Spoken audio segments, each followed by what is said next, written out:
কখনো কি রাত 3টার পর লিলির দরজার সামনে এসে কেউ নক করেছিল কিনা?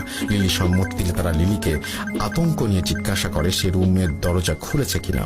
লিলি পুনরায় সম্মতি দিলে দুজন আপু ভয়ে একে অপরের দিকে তাকিয়ে থাকে। কি হচ্ছে বুঝতে না পেরে লিলি আতঙ্কিত হয়ে বলে, আপনারা আমাকে এসব জিজ্ঞাসা করছেন কেন? কি হয়েছে আমাকে বলুন, চিন্তায় আমার গলা শুকিয়ে যাচ্ছে। প্লিজ আর আমাকে আধারে রাখবেন না, বলুন কি হয়েছে।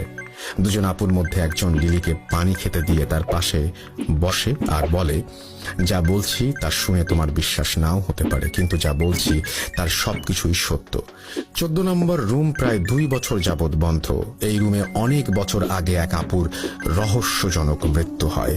এরপর অনেক দিন এই রুম বন্ধ ছিল। কয়েক বছর পর এক আপু আসেন যার নাম ছিল আঁচল। আপু 3য় বর্ষে পড়ার সময় এই রুমে আসেন। আপু যখন 3য় বর্ষে পড়তেন, আমরা তখন 1ম বর্ষে কেবল ভর্তি হয়েছিলাম।